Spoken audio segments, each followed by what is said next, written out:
everyone, this is Kit Guru. My name is Christina and we may have digitally met before. Today we are looking at the MSI Vigor GK50 low profile gaming keyboard. Currently this keyboard is retailing at $89.99 in the UK and this little gem was released at the end of last year. Packaging wise, it's a usual keyboard box with a picture of the item on the front as well as a quick mention of the RGB. On the back there are some features along with some more pictures. We have the specs, requirements and accessories mentioned here too. Upon opening the box, we are greeted with some spare keys at the top and the keyboard itself, of course. Underneath all the packaging, we have a keycap puller and the manual. I'm instantly impressed with how this keyboard looks straight out of the box. The brushed metal top plate is nice to look at and it makes the whole thing feel tough and premium. The MSI Dragon logo also adds a touch of cool to this whole thing, as well as the matching key, which is essentially a function key. The keys are almost like a satin feel. The website says matte coated keycaps, but I would say that they are definitely not matte. They're way too shiny for that in my opinion. I did also notice that they do attract a little bit of grease too. So bear that in mind, no eating, no touching your face or anything like that. And obviously you can wipe it off, but who wants to be doing that all the time? Underneath we have a nice clean uncluttered bottom with some flip out feet that have rubber edging and 3 separate rubber pads to prevent slippage, which seem to work really well in my opinion. When plugged in, this is when the keyboard really comes to life. The RGB is really strong and really bright. They look great through the keys and around them too, due to that floating design that you can see here. And when pulling the keys off, you can hardly even look at that LED inside as it's so bright. As you may know if you've seen any of my other reviews on Kit Guru before, the shinier the better for me. I am a little bit of a magpie and this keyboard doesn't disappoint at all. The cable is a really smooth type braid, but sadly it does kink pretty easily. Yes, you can pull the kinks out pretty easily too by running your hand down it, but of course we don't want to do that all the time either. So how does it feel? Well, the textures of this keyboard are varied and it makes for a great sensational experience. The keys feel good to type on, maybe a tad on the slippery side for some of you, but I didn't have any issues there myself. The keys themselves are low profile Kailh mechanical switches and they are really responsive. I guess this is due to the fact that there is less distance between the switch and the operating point, making that response time a little bit quicker. The switches feel quite firm in comparison to some of the others I've used before, and I found myself feeling the need to type maybe a little bit harder than usual, but I quickly did get used to this and to be honest I did quite like it.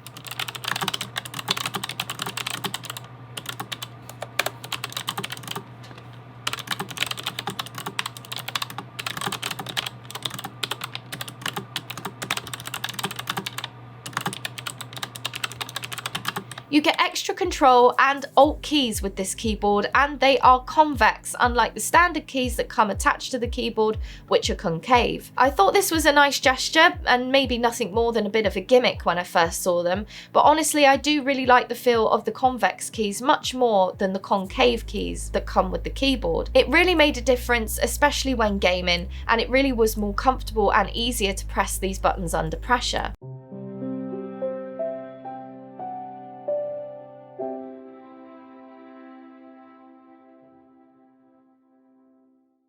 The keys are also really clicky and pretty satisfying to use. They aren't annoyingly loud though, like some of the other keyboards I've used or that my partner uses and drives me up the wall with. So moving on, if you are anything like me, you might be thinking that with the metal top plate this is going to be a pretty heavyish keyboard. Well, you'd be mistaken and I was myself. I almost threw the thing in the air when I went to pick it up. It's so light, it is surprising at 700 grams.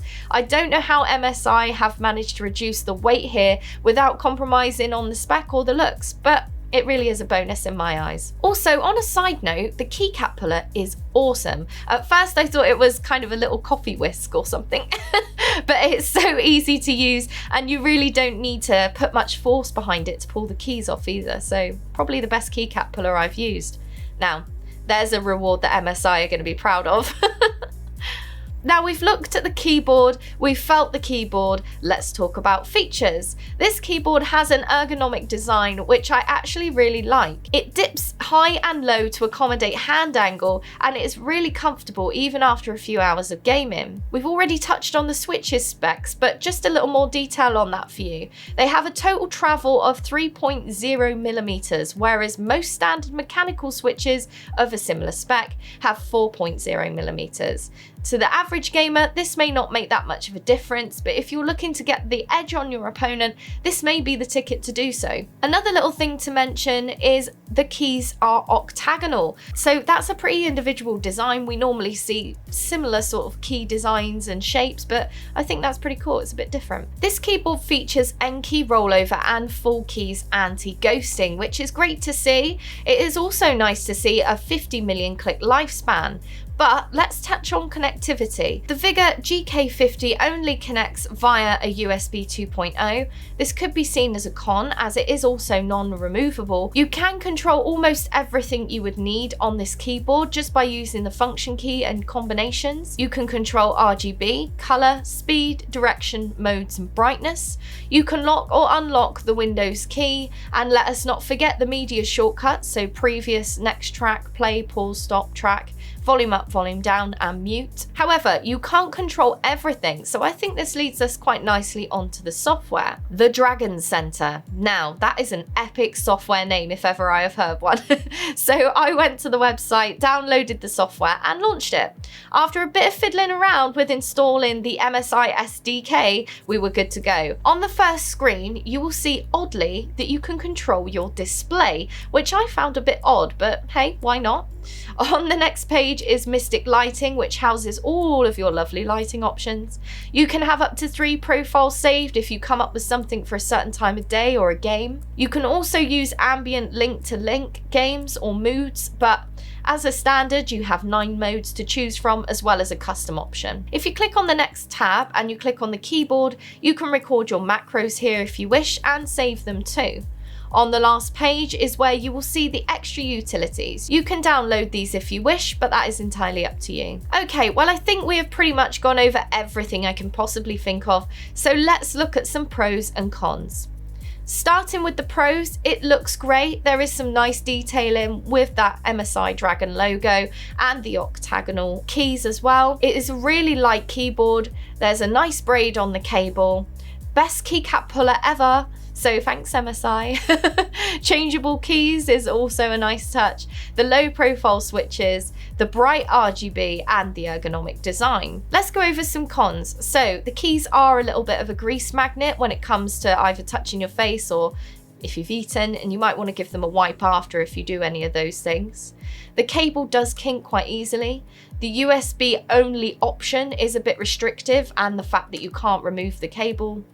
There's no water resistance, and that pretty much is it. That's all the cons I could really find. Obviously, if you think of any more, put them down in the comments. I would say, in conclusion, for a mid-range keyboard with a low to mid-range price tag, the MSI Vigor GK50 delivers what it says on the tin, and even more in regards to looks, I would say.